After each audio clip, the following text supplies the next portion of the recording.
Very good evening to all, dear friends. It is my pleasure to be here in this Antarviksha, which is organized by the Jahnavi E Sanskrit Journal.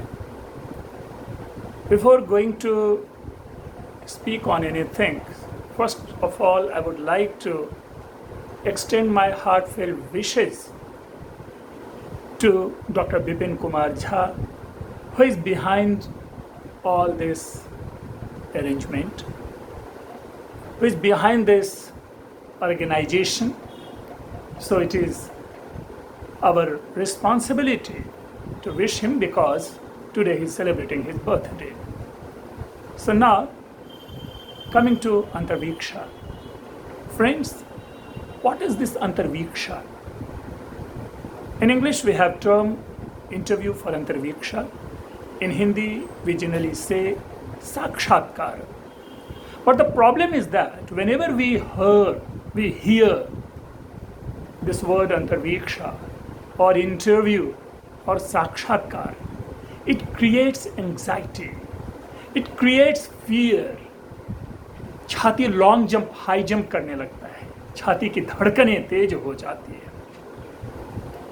But Antarviksha is not going to create any fear or any anxiety. But because Antarviksha is a platform to give solution to your anxiety or your fear with the help of the interview taken by our expert. हम इस अंतर्वीक्षा को जाने, यह है क्या, यह लक्ष्य क्या है. यह ई जाह्नवी शोध पत्रिका का एक प्रकल्प है. मित्रों, आप लोगों ने देखा होगा कि भारतवर्ष में जो पहला वेबिनार लॉकडाउन में जिसने ऑर्गेनाइज किया था, वो भी संस्कृत ई शोध जर्नल ही था. उसके बाद लोगों ने गति पकड़ी और आज हर गली चौराहे पे हम देखते हैं कि वेबिनार वेबिनार एंड वेबिनार. हमने जितने अपने पूरे कैरियर में सेमिनार अटेंड नहीं किया, उससे ज़्यादा हमने वेबिनार अटेंड कर लिया है 6 मंथ्स में. तो खैर, आते हैं कि अंतर्वीक्षा क्या है.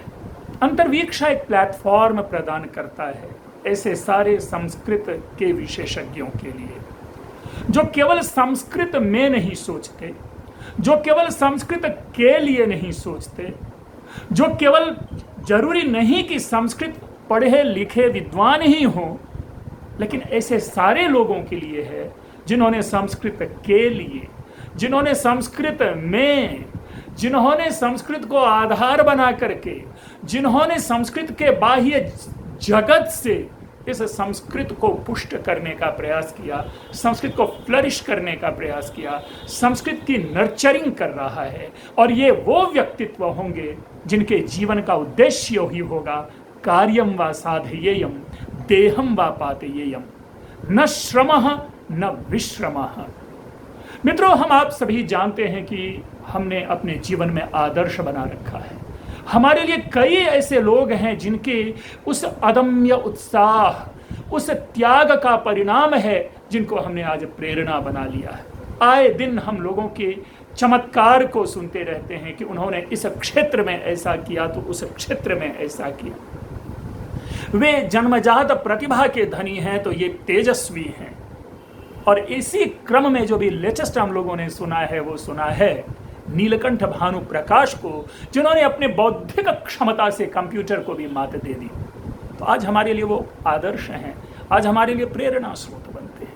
लेकिन हम लोगों ने कभी यह सोचा ही नहीं कि क्या संस्कृत के लिए भी, संस्कृत में भी ऐसे कई विद्वान हैं जो इस प्रकार की प्रतिभा के धनी हैं या अपने इस अन्य प्रकार के कार्यों से संस्कृत के लिए समर्पित हैं.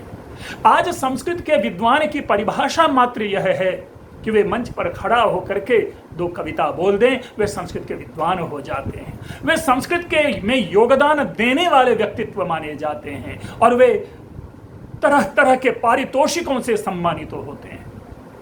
या बहुत अधिक प्रसन्न होते हैं तो मंच पर खड़े होकर के 2 वाक्य बोल देते हैं कि संस्कृत सारी भाषाओं की जननी है और संस्कृत कंप्यूटर पे सर्वोत्तम भाषा है, तालियां बज जाती है, विद्वान के रूप में गले में हार डाल दिए जाते हैं।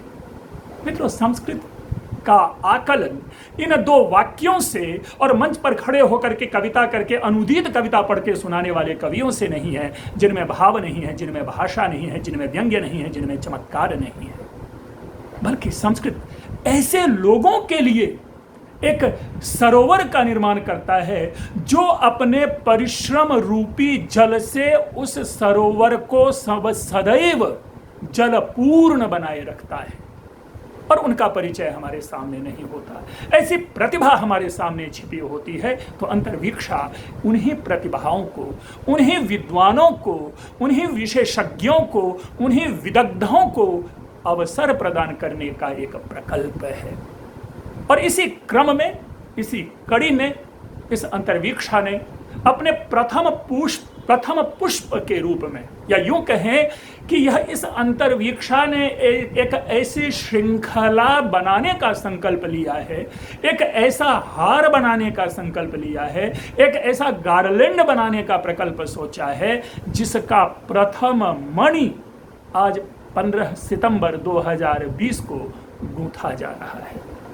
और इस मणि को गूंथने में जिन महानुभावों को हमने सविशेष यहाँ आमंत्रित किया है, तो let me introduce him first, and they are from different field, not only from Sanskrit. Professor Madhav Deshpande, although his childhood or his primary education was from Pune, but nowadays he's a brittle star of USA. आजकल वो USA में रह करके संस्कृत के लिए कार्य कर रहे हैं। हमारे दूसरे जो हैं वे हैं डॉक्टर मिसेज प्रज्ञा शर्मा, जो कि संस्कृत कृति के फाउंडर हैं और यूएसए से हैं। हमारे साथ होंगे प्रोफेसर मुरलीधर चांदीवाला, जो कि मध्य प्रदेश से हैं, रिटायर्ड प्रिंसिपल हैं। और उसके बाद कंबोडिया से होंगे होक छियांखी, जिनके हम यहाँ पर उद्बोधन को सुनेंगे, जिनके इंटरव्यू को यहाँ पर सुनेंगे, और उस इंटरव्यू को जो लेने वाले हैं उन इंटरव्यू लेने वालों को भी हम जानेंगे। मित्रों, इस अंतर्वीक्षा के जो आकर्षक हैं, जो आकर्षण है, वो आप भी हो सकते हैं, हम भी हो सकते हैं, सभी हो सकते हैं। किसी के लिए कोई प्रतिबंध नहीं है। बस इसमें यही है कि वे संस्कृत के लिए सर्वात्मना समर्पित हों, मनसा वचसा कर्मणा समर्पित हों, तन मन धन से संस्कृत के उत्थान के लिए समर्पित हों। इस योजना के पीछे जिस कह सकते हैं कि जिस बुद्धि का सर्वाधिक योगदान है, उनको भी यहाँ इंट्रोड्यूस करना उतना ही इम्पॉर्टेंट है, जैसा कि हमने विपिन कुमार झा जी का नाम लिया। इसके साथ ही डॉक्टर मीनाक्षी जोशी हैं, एक युवा हैं, बहुत ही क्लैरिटी के साथ बोलने वाली हैं। आप उनको सुनते हैं, बड़ा ही अच्छा लगता है, कानों में गुदगुदी होने लगती है। डॉक्टर नारायण दत्त मिश्र, जिनको हम प्रतिदिन प्रायः देखते हैं दूरदर्शन में समाचार वाचन करते हुए या अन्य योजनाओं में युक्त देखते हैं। डॉक्टर राम सेवक झा, बिहार सरकार ने हाल ही में उनको एक श्रेष्ठ शिक्षक के रूप में सम्मानित किया है। ऐसे सारे व्यक्तित्व हैं जो इसके पर्दे के पीछे रह करके इसका काम कर रहे हैं।